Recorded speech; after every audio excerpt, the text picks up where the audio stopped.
디지털 트랜스포메이션을 왜 하냐고 물으면 세 가지예요. 첫 번째는 기존 FM 서비스들을 디지털을 입히면 더 차별화됩니다. 저희 경쟁사들보다 훨씬 고급의 서비스를 하겠죠. 두 번째는 말씀드린 대로 완전히 세상에 없던 새로운 FM 솔루션을 개발하자. 이게 굉장히 원래 안 하던 일이니까 저가 새롭게 벌려야 되고 여러 가지 시스템과 여건을 갖춰야 되는 일이에요. 한 발 더 나가서 FM 생태계 플랫폼을 구축을 하겠다. 그걸 스타트업이 할 때까지 기다리지 않겠다. 자, 이 세 가지가 디지털 트랜스포메이션의 명확한 목적이에요. 모 그룹에 가서 CDO가 디지털 트랜스포메이션이 뭐냐, 목적이 뭐냐 그랬더니 인공지능하고요, 클라우드하고요, ABCD래요.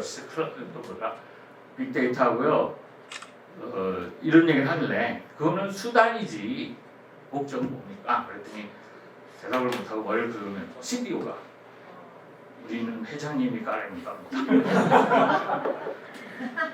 여러분들 회사에서 그런 수단이 목적이 아니라 뭐를 해서 성과를 낼지 목적을 정확히 해야겠죠. 이 목적 하에 저희는 10가지 목적을 투비를 그렸는데 하나는 이미 너무 잘하고 있는 거예요. 전 세계에서 제일 잘하고 있는 크라우드 할 일이 이 엣지라고 하는 시스템이 이름으로 불려지지만 그 소프트웨어는 어떤 결과물이고 그 과정이 뭐냐면 전 세계의 어떤 FM사보다 비지빌리티가 좋아요. 아까 보신 그런 것들이 앱에서 다 보여요. 어디에서 뭐 하고 있는지, 어떤 수익이 나는지, 어떤 서비스가 제공돼요. 릴라이빌리티가 좋아요. 굉장히 믿을 수 있어요. LG에서 충직하게 해본 그 신뢰성 있는 그 철학 기반의 믿음직한 그 서비스맨들이 있어요. 여러분 오늘 많이 오신 것도 다 이런 릴라이빌리티 컬처예요. 그리고 에피션시가 엄청 높아요. 이걸 다 비지빌리티를 제공하기 때문에 십수년간 본인들이 자발적으로 효율을 막 높였어요. 제가 와서 쪼기 시작하니까 더 높아질 거예요. 그리고 표준화와 이런 게 업계에 주도를 하고 있어요. ISO 9000 이런 거 한술 더 떠서 모든 FM 서비스 하는 협력사들이 SNI라고 일을 하면 혀를 내둘러요. 그 표준과 절차가 다 정착이 시스템 안에 디테일이 워크플로우로 정의되어 있는 그게 시스템 엣지의 모습이에요. 그래서 어떤 분석이나 워크플로우에 해야 할 일을 하루하루 출근해서 화장실을 변기를 어떻게 청소하고 했는지 이거를 다 관리하고 있는 시스템이에요. 그러니까 이런 거를 이미 잘하고 있는데 그거 외에도 잘하기로 한 뭘 잘할까 고객 엠파티, 리얼 프로블럼 이런 것부터 시작을 해가지고 몇 달 동안 열심히 스터디 해가지고 이런 모습으로 바뀌겠다고 제가 지시한 것도 아니고 다들 같이 공감해서 잡은 거예요. 중소형 빌딩에서도 우리 대형 빌딩 같이 잘하던 거를 잘하자. 그 존재 자체가 현재는 없는데 그러면 그런 비전들을 여기 지금 10개를 갖고 있는데 그 중에 몇 가지만 설명을 드릴게요.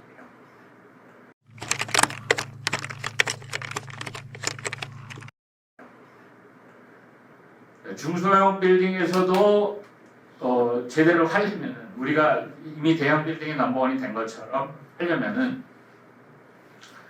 그 제공되는 서비스가 현재는 이런 거를 대형 빌딩은 통째로 번들링을 해서 RFP가 나오면 비딩을 해가지고 이어서 3년 동안 이거를 30명이 들어가서 해결해드리고 이런 계약을 해요.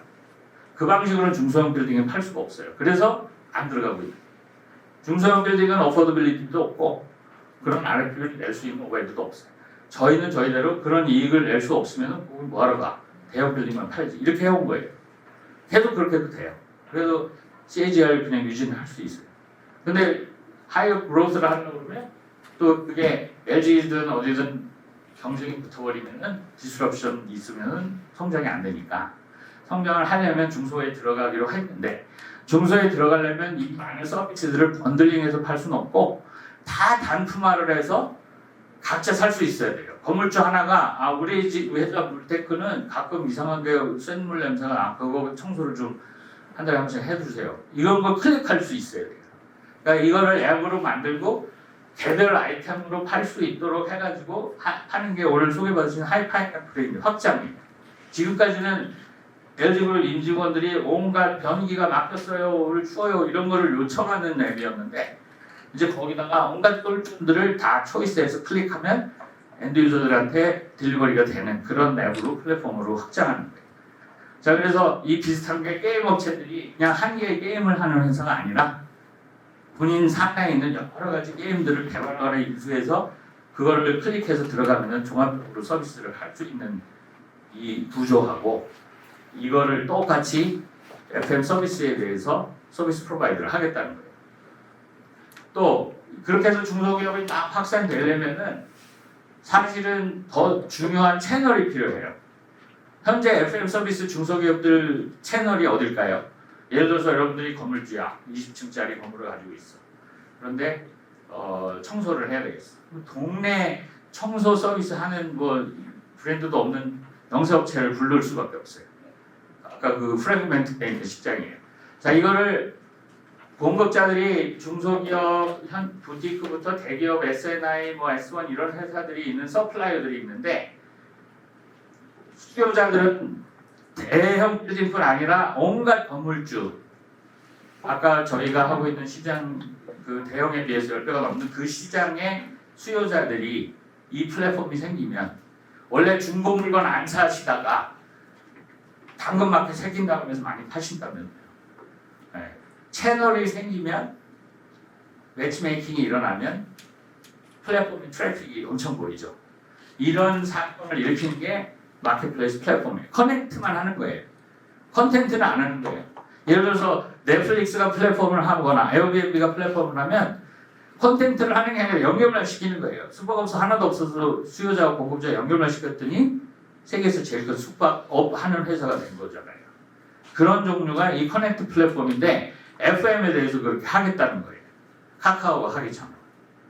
왜 카카오가 어렵냐면 오늘 보셨다시피 굉장히 사실은 노하우와 기술과 하드웨어 디펜던시가 큰 산업이에요. 그냥 연결만 해주면 안 돼요. 그걸 구체적인 콘텐츠와 구체적인 하드웨어적 솔루션을 연결해서 할 수 있는 그런 플랫폼이 필요해요. 문제는 CEO들은 관심이 없지만 굉장히 복잡한 문제예요. 자, 이 문제를 해결해주는 플랫폼을 만들겠다는 것이 이 호리존탈 연결 플랫폼의 사업 모델이 오퍼링이에요.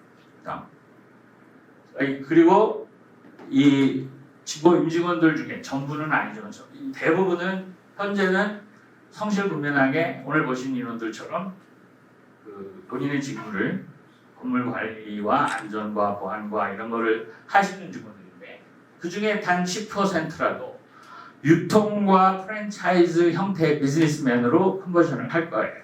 하고 있어요. 근데 굉장히 신이 나서들 하더라고요. 그런 DNA가 있으신 분들은 내가 우리 회사에서 팔 수 있는 물건은 뭐다? 이게 뭐 별의별 지금 다 나와요. 바깥에서 하시는 것도 있고 안에서 개발하는 것도 있고 해서 이거를 프로덕타이즈 해서 팔 수 있는 물건으로 패키징하고 그걸 유통하는 거죠. 그리고 유통만 해도 할 게 너무 많아요. 오늘도 몇 번 구경하시면서 나 이거 팔 거 있다 이렇게 얘기하신 분도 있었는데 이걸 가지고 오시면 여기다가 유통을 저희가 하는 거죠. 제가 식권대장이라는 회사를 입사한 지 얼마 안 돼서 사장님이 찾아오셔서 만났는데 젊은 스타트업 사장님이 저희 서비스를 총무팀들한테 건물주들한테 팔고 싶은데 맨날 SNI 수희 아저씨들이 못 들어가게 해요. 그러니까 저희 영업사원들이 좀 들어가게 해주세요. 그래서 찾아왔어요. 그래서 제가 한숨 더 떠서 저희 수희들이 뭐 그냥 열어줄 수는 없고 같이 영업을 하자.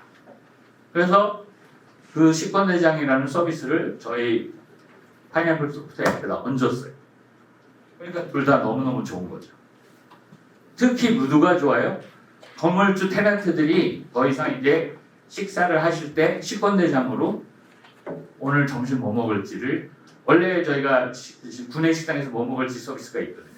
근데 그걸 이제 식권대장에 의해서 외부 식당들까지 다 확장한 겁니다. 이런 유통과 조직을 그렇게 바꾸고 커미션도 주고 이 회사는 커미션이 없었어요. 여기 계신 분 다 커미션 주고 계시겠지만 그래서 그런 유통과 프랜차이즈 형태의 사업 컴펜세이션 체제로 바꾸는 거, 조직으로 바꾸는 거 그리고 신제품을 왕성하게 개발을 해야 되죠. New Product Development를 하는 일이 프로세스 자체가 없다시피 한 거를 저희가 이제 회사 내에 현장 부처 포함해서 새로운 제품과 솔루션을 만드는 일에 그 조직과 프로세스를 만들었어요. 그리고 대표적인 예가 시드 큐브라는 그 아이디어들을 내서 그걸 가지고 사업화를 하는 것까지 이제 필터링을 하고 퍼넬링을 하는 건데, 이렇게 했더니 예를 들어서 나온 게 아파트에서 새로 입주를 하실 때 그 아파트가 얼마나 안전한지 이런 걸 불안하시죠. 그 요즘 사고도 많잖아요, 뉴스에서. 그걸 미리 한번 진단을 싹 훑어주는 서비스예요.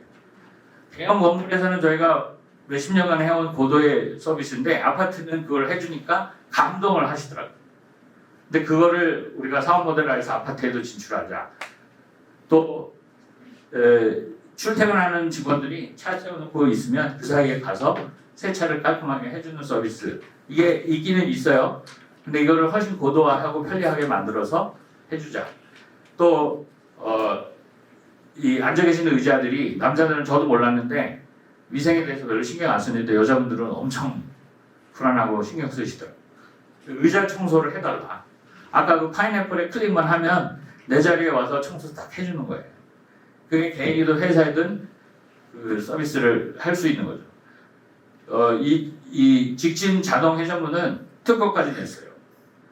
이게 문이 이렇게 회전문이 돌아요. 우영우가 이 왈츠를 춰야 될 정도로 이게 문제가 있는 건데, 이거를 직진으로 이렇게 만드는 거를 디자인을 한 거예요. 탁 이렇게. 그래서 아주 이 모델링을 해보니까 이것도 이제 양산이 되려면 갈 길이 멀지만 이런 종류의 아이템들이 현장에서 나온다는 거죠. 그리고 그거를 협업을 통해서 오픈 이노베이션을 통해서 개발을 하면 훨씬 빨리 해서 출시를 할 수 있다는 거죠. 이런 일이 이제 시작이 된 겁니다. 그리고 이거를 다 통제 관리하는 방식이 이 SNOP라고 하는 삼성전자나 이미 많이 성공을 한 주단위 데일리 이 오퍼레이션 프로세스를 이제 도입하는 그런 것도 중요하죠. 그래서 이건 비유하면은 긴 설명 없이, 옛날에는 배포를 한 달에 한 번씩 쐈는데 요즘에는 일주일에 한 번, 하루에 한 번 이 센싱을 해서, 크루즈 미사일은 자동 제어를 하잖아요. 센싱을 해서 바로 대응을 하는. 이거와 이거의 차이가 이 질문의 차이예요.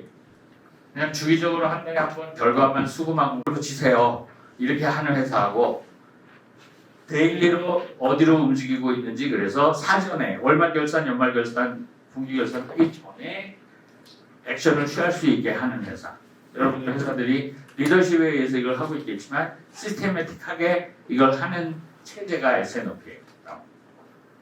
그래서 이 SNOP 체제까지 다 갖추었을 때 이 나머지 혁신들을 다 해서 디지털 트랜스포메이션을 완성해 가는 그런 거죠. 그리고 일하는 방법을 바꾸지 않으면은 안 되잖아요. 제가 옛날에 KCMC에서도 이 디자인 띵킹 소개를 드렸지만, 그거를 습관화하고 직원들이 다 새로운 일을 기획할 때 디자인 띵킹을 하는 회사하고 그냥 파워포인트에 담당자 한 명한테 맡겨두는 회사하고는 새로운 신제품 개발하는 기획 능력 차이가 엄청나게 크죠. 그리고 그렇게 기획이 돼서 만들어진 그 디자인을 프로토타이핑까지 한 거를 실제 익세큐션을 하는 과정도 옛날처럼 그 워터폴 방식으로 하는 게 아니라 애자일 방식으로 굉장히 애자일하게, 여기 보시는 그림처럼 처음부터 자동차를 내놓는 거는 아니고 뭐라도 매주 스프린트마다 아웃풋을 내오는 그런 컬처로, 소프트웨어 업계는 이미 갔지만 이제 저희 같은 하드웨어 업계에서도 서비스 업계라면 먼저 애자일 방식으로 할 수 있는 거죠. 그러니까 부산에서 이거를 이미 해서 발전소, 원전 발전소 짓는데도 이걸 써요.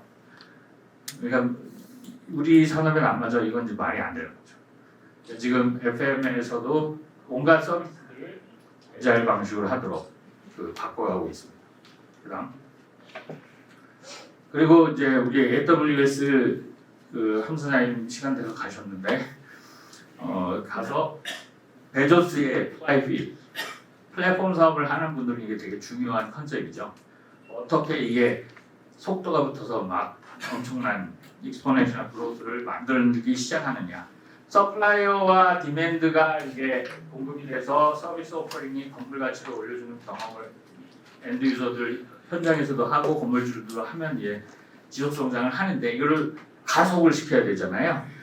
그때 두 가지인데 하나는 저희 원래 잘해오던 원래 성실근면한 10,000명의 인력이 자격증이나 이런 트러스트를 가지고 계속 그 오퍼링을 하는 그 컨텐츠에 경험을 추가시켜주는 동력하고 새로운 솔루션, 새로운 경험을 서비스로 오픈 이노베이션을 해서 집어넣는 거예요. 그러니까 이 두 개가 속도를 내면 이 속도가 가속도가 되는 거죠. 플랫폼으로서. 이 플라이휠을 전 직원이 같이 공감하고 여기에 포커스를 해서 그로드를 이렇게 올리는 게 쪼고 챙기는 방법보다 이 플랫폼적인 이 성장의 동력이 되는 겁니다. 그래서 이런 마인드셋을 지금 다 같이 공유해가는 과정입니다. 그다음 최종적으로 회사가 매출을 올리고 이익을 높게 내는 것은 오히려 충분히 가능한 자신 있는 일입니다. 그런데 어렵고 정말 해야 되는 일은 우리가 이 경험을 했죠 이미. 이 요식업에서는 저 어렸을 때는 요만한 구멍에 카텐으로 닥쳐놓고 그 뒤에 이렇게 지저분한 식당에서 요리사들이 요리를 했어요. 그래서 제가 초등학교 때 만약 제가 주방장 되려고 그러면 한 대 맞았을 거예요. 나 하라고. 근데 요즘은 이 굉장히 프라이드를 느끼는 직업이 됐죠. 더 나아가서 연예인들이 됐어요. 완전히 선망의 대상이 됐어요. 그 요리사라는 직업이 이렇게 진화를 지난 한 20년간 한 거예요. 의식주 중에 음식이 요리사가 이렇게 됐는데 주거 공간에 대해서 이렇게 돼야 돼요. 건축 설계하시는 분들은 물론이고 공간을 이노베이션 하는 사람들이 공간 전문가들이 자기 일에 프라이드를 느끼고 실제 부가가치가 높게 결과물들을 내고 세계 시장에서 맥도날드나 이런 프랜차이즈도 성공을 시켜가지고 공간을 혁신을 하는 가구의 이케아가 한 것처럼 그 공간에 대해서 사무 공간을 혁신을 하는 브랜드를 만들면 결과적으로 임직원들도 스스로가 이렇게 프라이드가 높은 사람들이 되겠죠. 지금 여기에 그늘이 가려져 있는 상태와 여기 한 중간쯤 되는 것 같아요. 제가 현장에 가보니까 지하 3, 4층 애들 되게 있고요. 그리고 그닥 이렇게 자기 일을 자랑스럽다고 생각하는 분이 많지 않아요. 근데 이분들을 이렇게 자랑스럽게 만드는 일이 우리가 해야 되는 가장 궁극의 목적이 아닐까 이렇게 생각합니다. 감사합니다.